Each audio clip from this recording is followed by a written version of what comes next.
हे दोस्तों, आज का हीरो स्टॉक्स में आपका स्वागत है। और आज इस वीडियो में हम और एक क्वेश्चन को लेने वाले हैं।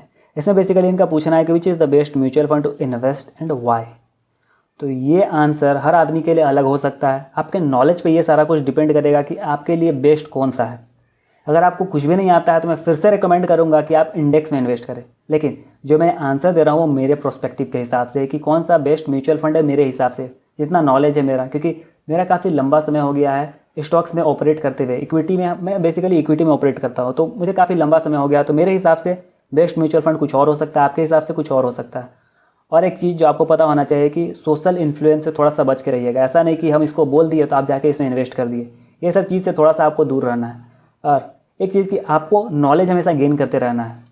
अगर पैसा आपके पास चाहे कितना भी रहेगा, अगर आपके पास नॉलेज नहीं है तो आपका पैसा बेकार है। इन्वेस्ट आप कीजिएगा तो पूरा पैसा डूब सकता है। तो बेटर होगा कि आप पहले नॉलेज गेन कीजिए। तो ये जो आंसर होगा ये बेसिकली मेरे प्रोस्पेक्टिव से होगा, मेरे नॉलेज के हिसाब से होगा।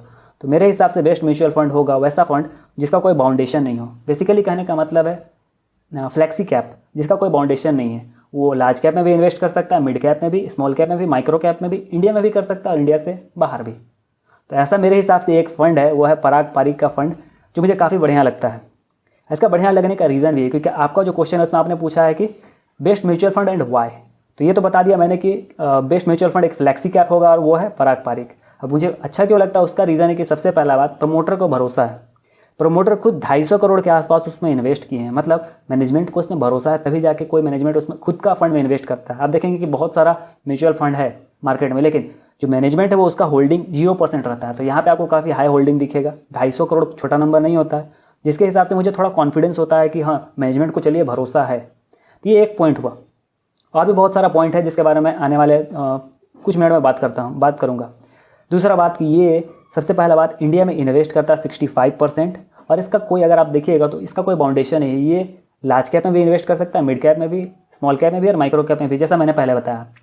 और अगर बात किया जाए अदर परसेंटेज का तो ये 29% के आसपास इंडिया से बाहर इन्वेस्ट करता है। जैसे गूगल में हुआ, अमेजन में हुआ, माइक्रोसॉफ्ट में हुआ, फेसबुक में हुआ, सुजुकी में हुआ। ये सुजुकी जापान वाला है, ऐसा मत समझिएगा कि मारुति सुजुकी है, उसका पेरेंट कंपनी है ये। बेसिकली ये कहें तो होता ये है कि मान लेते हैं कभी कुछ साल इंडियन इकोनॉमी ठीक से परफॉर्म नहीं किया, हाइपोथेटिकली स्पीकिंग मान लेते हैं कि नहीं किया परफॉर्म, तो कंपनी को थोड़ा सा आउटसाइड प्रेजेंस मिलता है, जिसके वजह से इसका जो ग्रोथ ट्रेंड है वो एक्सटर्नल मार्केट की वजह से थोड़ा सा बेटर हो सकता है, अगर इंडियन मार्केट ठीक से परफॉर्म नहीं करेगा तो भी, as compare to other companies का बात करें जो फुल्ली इन्वेस्टेड रहता है इंडिया में। तो यहाँ से थोड़ा सा एक्सटर्नल प्रेजेंस मिला कंपनी को। तो ये कुछ पॉइंट, ये दूसरा पॉइंट हुआ। अगर बात किया जाए तीसरा पॉइंट का, तो कंपनी लगभग 5% के आसपास कैश रखता है। तो चार्ली मुंगर के हिसाब से, मतलब उनका मैंने कोट पढ़ा था कि अगर आपको दौड़ते हाथी को मारना है तो हमेशा अपना गन को तैयार रखिए। बेसिक कहने का मतलब ये नहीं कि हाथी को मार दें, कहने का मतलब है कि अगर आपको किसी अच्छे स्टॉक्स को खरीदना है तो हमेशा कैश को रेडी रखिए, कहने का ये मतलब है।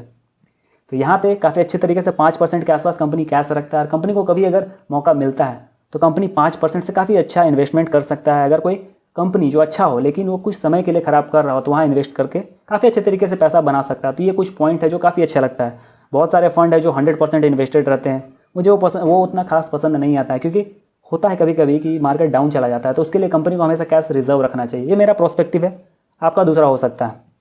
ये तो था कुछ पॉइंट।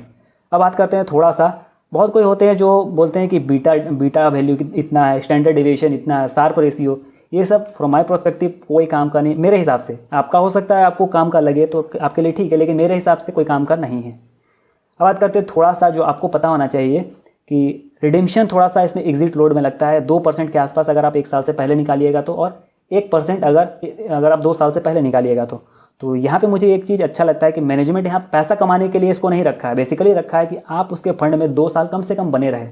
बस यही रीज़न है। मैं तो चाहता तो हमेशा के लिए रख सकता था, लेकिन वो बस चाहता है कि आप लगभग 1 से 2 साल कम से कम रहें, ताकि आपको भी कम से कम कंपाउंडिंग का फ़ायदा मिल सके। तो एग्जिट लोड काफ़ी बढ़िया तरीके से रखा है, 2%, 1%। और एक चीज़ जो आपको पता होना चाहिए कि इसका एक्सपेंस रेशियो जो है आपको दिखेगा 0.8%, 0.85%, जो कि ठीक ठाक मुझे नंबर लगता है, काफ़ी कम भी है 0.85%। मैंने कंपेयर नहीं किया अदर फ्लेक्सी कैप से, बस मुझे काफ़ी अच्छा लगा, 1% से कम ले रहा है। तो रेगुलर एक चीज़ आपको पता होना चाहिए कि कभी भी आप इन्वेस्ट करें तो आप रेगुलर के थ्रू कभी ना करें, क्योंकि रेगुलर के थ्रू आप कीजिएगा तो आपका जो इंटरमीडिएटरी हो जाता है, जिसके वजह से आपका जो देख रहे हैं कि 1% ज़्यादा कमीशन आपको देना पड़ रहा है। तो आपको नहीं पता है तो ये आपके लिए एक नॉलेज का बात हो जाएगा कि रेगुलर के थ्रू आप इन्वेस्टमेंट ना करें, बेटर रहेगा आपके लिए डायरेक्ट के थ्रू करें, जिसमें आपका कमीशन 1% के आसपास बचेगा। अब बात करते हैं फंड मैनेजर का, जो सबसे ज़्यादा ज़रूरी होता है। तो अगर आप इनका वीडियो देखेगा, राजीव थक्कर का हो या रौनक ओंकार का, बेसिकली यही दोनों का, तो आपको पता चलेगा कि जब भी ये किसी बिज़नेस को समझाते हैं तो काफ़ी अच्छे तरीके से समझाते हैं।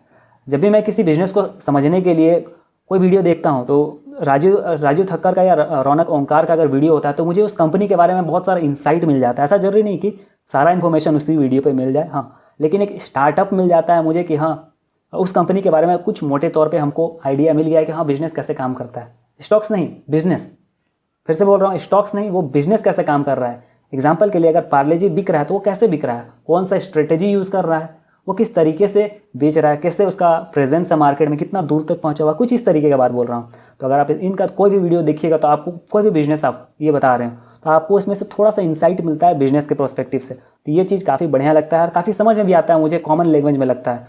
तो ये सारा कुछ पॉइंट है जो मेरे प्रोस्पेक्टिव में काफ़ी बढ़िया है। एक पॉइंट जो लास्ट छूट गया कि इसके जो ओरिजिनल प्रमोटर है पराग पारिक, जिसके नाम से ये म्यूचुअल फंड है, उन्होंने 2 बुक लिखा था इसीलिए बोल रहा हूँ क्योंकि 2015 में अनफॉर्चुनेटली जब वो यूएस गए हुए थे वॉरेन बफेट का स्पीच सुनने के लिए तो उनका डेथ हो गया कार एक्सीडेंट में। तो 2015 में उनका डेथ हो गया था। तो अगर बात किया जाए उनका, तो उन्होंने 2 बुक लिखा है। सबसे पहला स्टॉक्स टू रिचेस और दूसरा लिखा है behavioural finance, value investing and behavioural finance. वो दोनों बुक मैंने पढ़ा और मुझे काफ़ी बढ़िया लगा। उसमें कहीं पे ऐसा जिक्र नहीं कि आपको यहाँ इन्वेस्ट करना है या वहाँ इन्वेस्ट करना है। वहाँ बेसिकली आपको बताया गया कि आपका माइंडसेट कैसा होना चाहिए इन्वेस्टिंग के पर्पज़ से। इतना कॉमन लैंग्वेज में समझाया गया है कि उस बुक को पढ़ने के बाद जब मैंने अदर बुक्स को पढ़ना शुरू किया, चाहे वो थिंक फास्ट एंड स्लो हो या इन्फ्लुएंस हो, बेसिकली ह्यूमन साइकोलॉजी के टॉपिक को जब मैंने पढ़ना शुरू किया तो मुझे काफ़ी अच्छा लगा कि जो टॉपिक मैं नहीं जानता था उसके बारे में उन्होंने जो बेसिक नॉलेज दिया उसके बाद मैं आगे बढ़ सका। तो ये सब कुछ पॉइंट है जो मेरे हिसाब से काफ़ी बढ़िया लगा मुझे, जिसके वजह से मुझे ये फंड काफ़ी अच्छा लगता है। ऐसा जरूरी नहीं कि मैं इसमें इन्वेस्टेड ही हूँ, मुझे फंड काफ़ी अच्छा लगा इसीलिए मैं आपको ये बता रहा हूँ। ऐसा जरूरी नहीं कि आप भी इसमें जाकर इन्वेस्ट कर दें, क्योंकि अगर बहुत ज़्यादा कोई एक ही फंड में इन्वेस्ट करेंगे तो हो ये सकता है कि वो फंड के पास कैश बहुत ज़्यादा हो जाए या ज़बरदस्ती उसको अपना स्टॉक्स में, जैसे बजाज बहुत हाई पे चलने लगे तो उसको ज़बरदस्ती उसमें अपना होल्डिंग बढ़ाना पड़ सकता है। तो ऐसा जरूरी नहीं कि आप सब जाके उसी में इन्वेस्ट कर दें, ऐसा करना भी बहुत ख़राब होगा किसी भी फंड के पर्सपेक्टिव से। तो ये मेरा एनालिसिस था जो मैंने आपको दिया कि क्यों ये फंड मुझे पसंद है। खैर मैं इसमें इन्वेस्टेड नहीं हूँ। ओवरऑल अगर आप कोई इन्वेस्टिंग डिसीजन लेते हैं तो आप किसी ऐसे इंसान से ज़रूर डिस्कस कर ले जो इसको इस बारे में नॉलेज हो। मैं उसके बारे में बात नहीं कर रहा हूँ जो म्यूचुअल फंड बेचता हो या स्टॉक्स में थोड़ा बहुत काम करता हो, मैं उसके बारे में बात कर रहा हूँ जो आपका क्वेश्चन का आंसर दे सके, प्रॉपर क्वेश्चन का प्रॉपर आंसर। तब मैं समझूंगा कि हाँ आपने उससे प्रॉपर क्वेश्चन किया, आपको प्रॉपर आंसर मिला और इन्वेस्टिंग के पर्सपेक्टिव से ठीक था। तो आपको क्वेश्चन कैसे पूछना है, आप गूगल में बहुत सारा वीडियोस देखेगा तो आपको पता चल जाएगा कि क्या चीज़ देखना चाहिए, कैसे काम करता है, क्या चीज़ कैसे काम नहीं करता है। ये सब चीज़ आपको थोड़ा बहुत पता होना चाहिए ताकि आप सही तरीके से उस आदमी से क्वेश्चन भी पूछ सकें। खैर आपका इन्वेस्टिंग डिसीजन आपका होना चाहिए क्योंकि आपका है पैसा, डूबेगा तो आपका डूबेगा। बेसिकली यही बोलना चाहता हूँ लास्ट में, क्योंकि आप फिर हमको ब्लेम करते रहें, इससे बेटर होगा कि पहले ही हम बोल दें। और अगर ये वीडियो आपको पसंद आता है तो मैं चाहूँगा कि आप इसे लाइक कर दें और इस चैनल को सब्सक्राइब कर दें। और ओवरऑल आखिरी में मैं यही कहना चाहूँगा कि धन्यवाद दोस्तों।